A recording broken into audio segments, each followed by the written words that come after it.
Hello there, and welcome back to the channel. Alright, I got some thoughts about this show.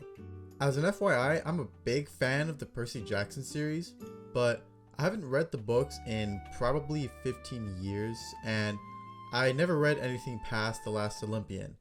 Well, I read The Lost Hero, but anyways, keep that in mind when I'm reviewing this show.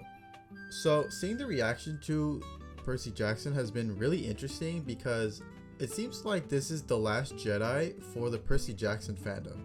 Now, what I mean by that is that the show has completely polarized Percy Jackson fans, just like The Last Jedi completely divided Star Wars fans. Sure, we had the Percy Jackson movies that came out almost 10 years ago at this point, but at the time, everyone unanimously hated them, just like how the prequels were unanimously hated when they were released. But since the release of both the show and the Star Wars sequels, both the movies and the prequels have found newfound appreciation among some fans. But enough about the Star Wars comparison for now. You probably clicked on this video to hear my review. While I will be talking about the things I did and didn't like in this show, I want to do something a little bit different with this review.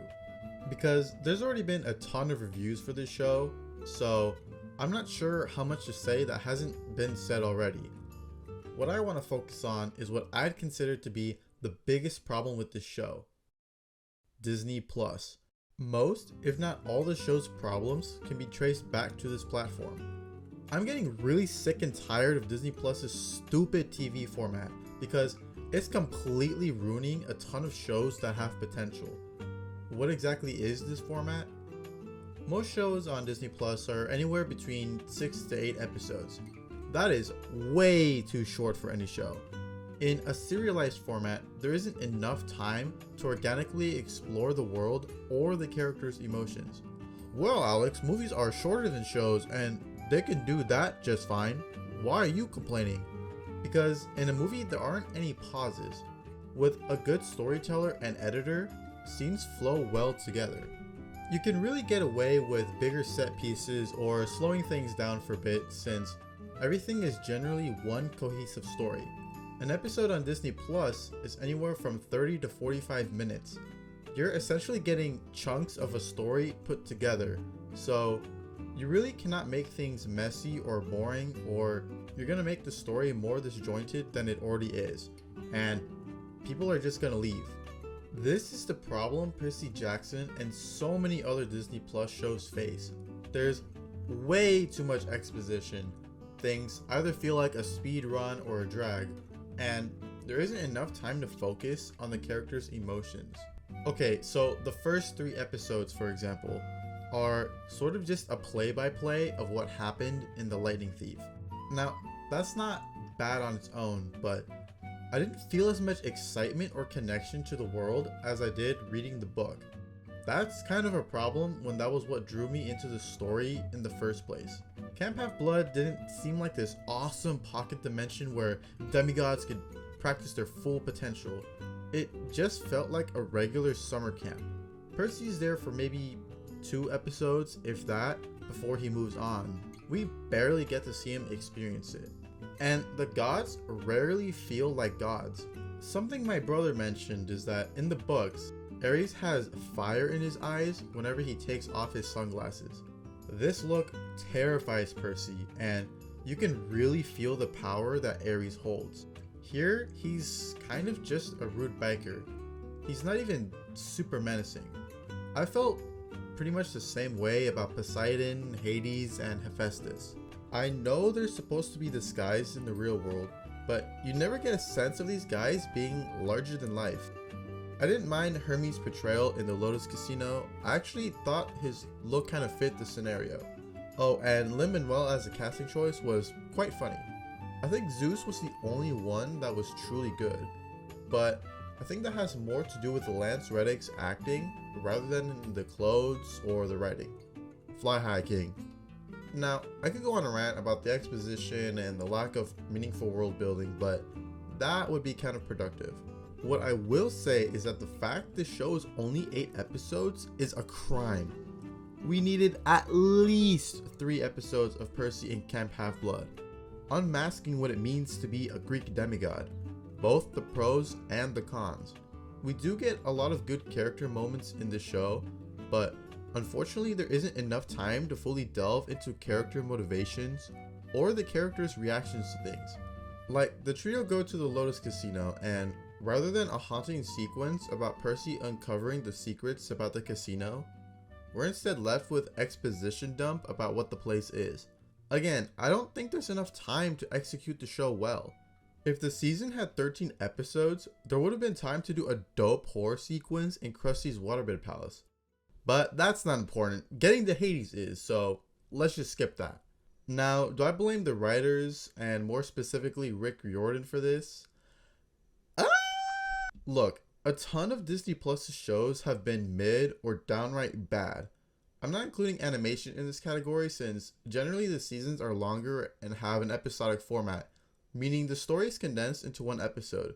You can make Phineas and Ferb episodes for the rest of time and there wouldn't be a problem because each episode is a new story. You can't do that in a serialized setting since the story goes on for a season and things need to be much more condensed. So let's go back to the list. In my opinion, The Mandalorian, Ahsoka, WandaVision, and Hawkeye are the only shows following this format that were really good. WandaVision and Mando are mostly episodic, and the problems in these 4 shows were either corporate interference or actual writing issues. Moon Knight and Echo are right below that. They're good, but 5 to 6 episodes wasn't enough to make it Mando levels of amazing. Most shows lie in the mid category, meaning you could tell there was heart poured into it, but there wasn't enough time to make it something great. Miss Marvel is probably the best example of this. There was a lot of creativity and passion made into the show. You can just tell. But the middle half is just a drag because they go to Pakistan for... I don't really know actually, I kind of forgot. Miss Marvel is seemingly a really cool character, but there's barely any time we get to see her emotions past the 2nd episode. The villains of all these MCU shows have been way too underdeveloped. In Captain Falcon, both the Flag Smashers and US Agent had interesting backstories, but there's little time to really understand their motivations and actions. Like, Carly blows up a building and Captain Falcon says that's not terrorism. Really?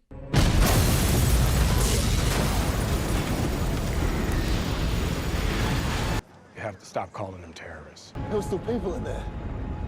This is the only language these people understand. You have to stop calling them terrorists. You have to stop calling them terrorists. If we get to the F tier, we see shows that were both hurt by these formats and had terrible writing. Don't get me started on the Book of Boba Fett. I will literally punt Baby Yoda if that happens. Percy Jackson gets put right in the mid category. It isn't entirely bad. I thoroughly enjoyed the second half of the show, starting with the St. Louis episode. And the finale really made me excited for season 2. But the overall writing and pacing ultimately makes this a very mid show. Hopefully Rick Riordan and the other writers understand the constraints they have and can make a banger of a season 2. Oh, and please don't tell me everything about the show is great because the creator is heavily involved. I mean, we all saw what happened when George Lucas made the prequels. I knew there were going to be changes. In fact, I wanted changes so I could be excited. But right now it's missing that oomph that the books have. In either case, Disney Plus needs to stop limiting its shows and writers and actually be a good streaming platform. You are failing right now. Please do better. So, that's everything. I still feel like I'm missing something, or maybe a show I didn't talk about. Oh wait, Andor. This show completely blows everything else out of the water. It is amazing. I cannot stress how much I love this show. There's enough time for great character moments. There's no obvious / annoying exposition.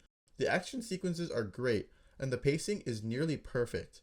Season 1 is 12 episodes. That's like the perfect length for a serialized show. There isn't a ton of filler, it doesn't really drag on or speed run things, and we really get to understand what it's like living under imperial tyranny. The one show that doesn't follow the Disney Plus format is the one that puts everyone else to shame. I really hope Percy Jackson's next season can at least try to mimic the writing of Andor, because if it can do that, the fandom could hopefully be reunited. But we'll see. Thanks for watching, and may the Force be with you.